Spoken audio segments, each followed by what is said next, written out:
যখন আমরা দাঁড়াইলাম জানাজায়, উনিও হাসি মুখে আছে, এই বুঝি রে আমার নতুন আমি মেহমান।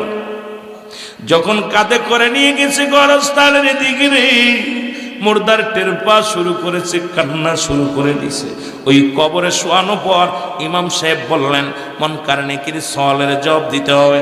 বাবা, এই সওয়ালের আগে একটা সওয়াল আপনার আসবে, সেটা হলো কবরে শোয়ানো পরে আপনার কবরের ভিতরে সর্বপ্রথম নোমান ফেরেশতা হাজির হবে। জোরে বলা যাবে না আল্লাহু আকবার। মনকার নেকির আসার আগে এক ফেরেশতা কবরে আইবে, সেই ফেরেশতার নাম হলো নোমান ফেরেশতা। কি ফেরেশতা? জোরে বলেন নামটা কি? আমাদের জানার দরকার।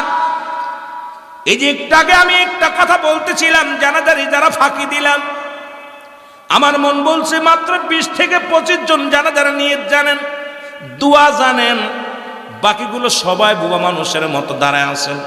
এর মূর্তির মতো বোবা সেজে লাভ কি? মানুষকে কষ্ট দেয়া। সবচেয়ে ফাঁকি দিলেন, তারে ফাঁকি দেন না, আপনারে ফাঁকি দেন, আপনার নিজের ফাঁকি নিজে পড়লেন। কারণ আপনি মুসলমানের ছেলে হইয়া একবার জানাজা পড়তে আসিয়া ফাঁকি দিলেন, আপনি নিজের ফাঁকি নিজেই পড়লেন, কারণ তারে ফাঁকি দেন নাই, নিজেই ফাঁকে পড়েছেন। মনে রাখবেন বাবা, আপনার যেদিন জানাজার নামাজ হয়ে যাবে, সেদিন আমিও আপনি এরকম দাঁড়ায়া থাকবো মূর্তির মতো, দোয়া দুরুদ পারবো না, লোক দেখায় লাভ নাই, কারণ এই বোবা শয়তান হইয়া লাভ নাই। জোরে জোরে বলেন ঠিক কিনা?